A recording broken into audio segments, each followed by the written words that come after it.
Teacher eligibility test టెట్కు prepare అవుతున్న అభ్యర్థులకు నమస్కారం. నేను doctor Desaneni Venkateswararao, psychologist. Doctor Rao's foundation project happy లెర్నింగ్లో భాగంగా TET child development pedagogy video లెసన్స్కు స్వాగతం. ఈ వీడియోలో అండర్స్టాండింగ్ లెర్నింగ్, అభ్యసనాన్ని అర్థం చేసుకోవడం అనే చాప్టర్లో నుంచి factors of learning, personal factors, environmental factors అనే అంశానికి సంబంధించినటువంటి కొన్ని విషయాలను మీతో షేర్ చేస్తాను. అభ్యసనాన్ని అర్థం చేసుకోవడం అనే చాప్టర్లో అభ్యసనాన్ని ప్రభావితం చేసే కారకాలు అని చెప్పి వ్యక్తిగత కారకాలు, పరిసర సంబంధ కారకాలు అని ఒక కాన్సెప్ట్ ఉంది మీకు. ఈ కాన్సెప్ట్ మీద కూడా ప్రశ్నలు రావడానికి అవకాశం ఉంటుంది. సాధారణంగా ఇది బేసిక్స్కు సంబంధించినటువంటి కాన్సెప్ట్. ఏదైనా ఒక విషయాన్ని నేర్చుకుంటున్నప్పుడు, అంటే అభ్యసనం జరిగేటప్పుడు వ్యక్తిగతమైనటువంటి కారకాలు ప్రభావితం చేస్తాయి అభ్యసనాన్ని, పరిసర సంబంధమైనటువంటి కారకాలు కూడా ప్రభావితం చేస్తాయి. వ్యక్తిగతమైనటువంటి కారకాలు అన్నప్పుడు మళ్ళీ శారీరకపరమైనటువంటి కారకాలు ఉండొచ్చు, లేదా మానసికపరమైనటువంటి కారకాలు ఉండొచ్చు.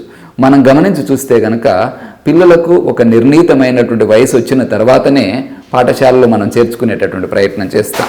ఫర్ ఎగ్జాంపుల్, ఫస్ట్ క్లాస్లో కనుక స్టూడెంట్ జాయిన్ కావాలి అని చెప్పేసి అంటే 5 years ఏజ్ను కలిగి ఉండాలి. ఆ మాత్రం వయసు చైల్డ్ లోపల ఉంటేనే మనం నేర్పించేటటువంటి విషయాలను నేర్చుకోవడానికి అవసరమైనటువంటి పరిపక్వత వచ్చినట్టుగా మనం భావిస్తాం అన్నట్టు. అంటే ఏదైనా ఒక విషయాన్ని నేర్చుకోవాలంటే, ఏదైనా అభ్యసించాలి అని చెప్పేసి అంటే పరిపక్వత అన్నది, మెచ్యూరిటీ అన్నది చాలా ఇంపార్టెంట్. ఇది వ్యక్తిగత సంబంధమైనటువంటి కారకం కింద మనం చూడాలన్నట్టు. అంటే పరిపక్వత లేకుండా మనం దేన్ని కూడా నేర్పించలేమన్నట్టు. అది రాత కావచ్చు, ఒక సైకిల్ దొక్కడం కావచ్చు, ఏదైనా కావచ్చు. మనం ఏ రకమైనటువంటి లెర్నింగ్ని తీసుకున్నప్పటికీ కూడా ఒక మినిమం లెవెల్ ఆఫ్ మెచ్యూరిటీ అనేటటువంటిది మనకు తప్పనిసరి.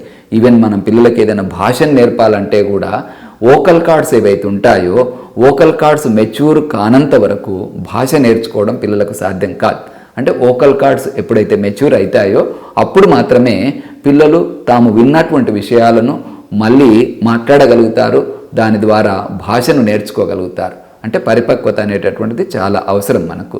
ఇది వ్యక్తి సంబంధమైనటువంటి కారకంగా మనం చూస్తాం. అలాగే అనేక మానసిక కారకాలు కూడా అభ్యసనాన్ని ప్రభావితం చేస్తాయి. సైకలాజికల్ ఫ్యాక్టర్స్ అనేకం ఇన్ఫ్లుయెన్స్ చేస్తాయి లెర్నింగ్ను. ఏదైనా ఒక విషయాన్ని నేర్చుకోవడానికి సిద్ధంగా గనక లేకపోతే చైల్డ్, మనం దేన్ని కూడా నేర్పించలేం. అంటే రెడీనెస్ అనేటటువంటిది చాలా ఇంపార్టెంట్. రెడీనెస్ అన్నది ప్రభావితం చేస్తుంది అభ్యసనాన్ని. ఇంకో రకంగా మనం చెప్పాలంటే ప్రేరణ అనేటటువంటిది చైల్డ్లో ఉండాలి ఏదైనా ఒక విషయాన్ని నేర్చుకుంటున్నప్పుడు. అందుకోసం మోటివేషన్ అనేటటువంటి సైకలాజికల్ ఫ్యాక్టర్ లెర్నింగ్ను ఇన్ఫ్లుయెన్స్ చేస్తుంది. అదే రకంగా ఏ విషయాన్ని అయితే నేర్చుకోవాలనుకుంటున్నాడో చైల్డ్ ఆ విషయం పట్ల ఆసక్తిని కలిగి ఉండాలి. అంటే ఇంట్రెస్ట్ అనేటటువంటిది లెర్నింగ్ను ఇన్ఫ్లుయెన్స్ చేస్తుంది.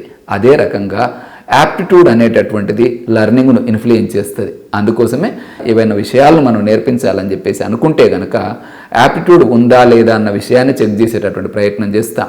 మీకు అందరికీ తెలుసు, డిఎడ్, బిఎడ్ లాంటి ఎంట్రన్స్ ఎగ్జామ్స్ మీరు రాసినప్పుడు టీచింగ్ యాప్టిట్యూడ్ అనేటటువంటి ఒక భాగం కూడా మీకు ఉంటుంది. ఎందుకోసము అని చెప్పేసి అంటే ఉపాధ్యాయ వృత్తి పట్ల అభిరుచి కలిగినటువంటి వ్యక్తులు ఎవరైతే ఉంటారో వారు ఉపాధ్యాయ శిక్షణలో నేర్పించేటటువంటి విషయాలను తొందరగా నేర్చుకోవడానికి అవకాశం ఉంది, సమర్థవంతంగా నేర్చుకోవడానికి అవకాశం ఉంది.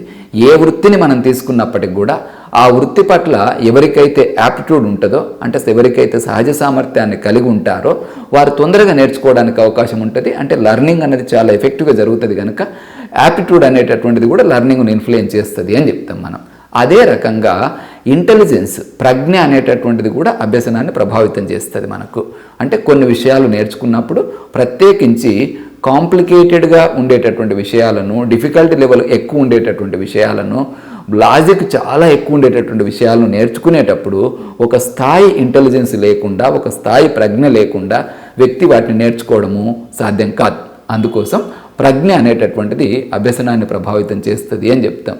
అదే రకంగా మన యొక్క యాటిట్యూడ్ అనేటటువంటిది కూడా అభ్యసనాన్ని ప్రభావితం చేస్తుంది. ఒక విషయాన్ని నేర్చుకుంటున్నప్పుడు మనము ఏ రకమైనటువంటి యాటిట్యూడ్ కలిగి ఉన్నాము అనేటటువంటిది కూడా చాలా ప్రధానమైనటువంటిది. సాధారణంగా పాజిటివ్ యాటిట్యూడ్ కనుక కలిగి ఉంటే మనము నేర్చుకునే విషయం పట్ల ఆ నేర్చుకోవడం అనేటటువంటిది చాలా సంతోషదాయకంగా జరుగుతుంది. నేర్చుకోవడం అనేటటువంటిది చాలా ప్రభావవంతంగా జరుగుతుంది. నేర్చుకున్నటువంటి విషయం చాలా ఎక్కువ కాలం పాటు గుర్తుండడానికి అవకాశం ఉంటుంది. అదే రకంగా ఏ విషయాన్ని నేర్చుకోవాలన్నా కూడా అటెన్షన్ అనేటటువంటిది చాలా ప్రధానమైనటువంటిది. అంటే ఏకాగ్రత నిలపాలి నేర్చుకుంటున్నటువంటి విషయం మీద. అందుకోసం అటెన్షన్ కూడా లెర్నింగ్ను ప్రభావితం చేస్తుంది. ఈ రకంగా శారీరకపరమైనటువంటి కారకాలకు విషయానికి కనుక వస్తే గ్రోత్ కావచ్చు, మెచ్యూరిటీ కావచ్చు, ఇలాంటి అంశాలు అభ్యసనాన్ని ప్రభావితం చేస్తాయి వ్యక్తికి సంబంధించినటువంటి కారకాల కింద. అదే రకంగా మానసిక కారకాలను కనుక మనం తీసుకున్నట్లయితే ఏకాగ్రత కావచ్చు, ప్రేరణ కావచ్చు, వైఖరి కావచ్చు, ఆసక్తి, ప్రజ్ఞ, సహజ సామర్థ్యము, ఇవన్నీ కూడా అభ్యసనాన్ని ప్రభావితం చేస్తాయి.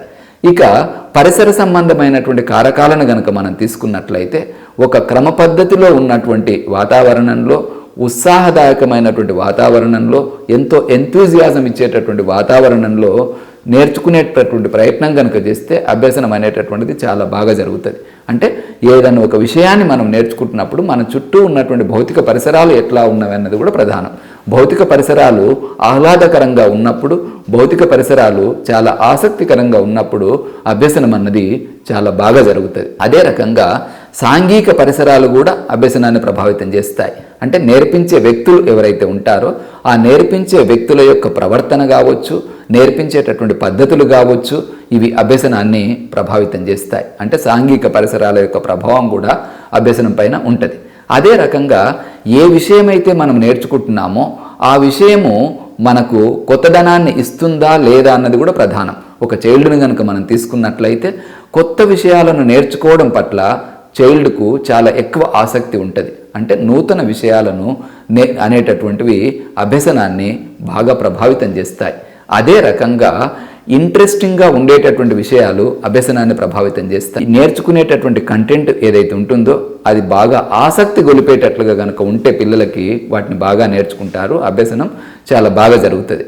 అదే రకంగా ఏదైనా ఒక విషయాన్ని నేర్చుకున్నప్పుడు నేర్చుకోవడం వల్ల ఉపయోగం కనుక ఇమ్మీడియట్గా ఉంటే, అంటే వీలైనంత తొందరగా దానివల్ల మనం ఉపయోగాన్ని కనుక చూడగలిగినట్లయితే అభ్యసనం అనేది చాలా సమర్థవంతంగా జరుగుతుంది.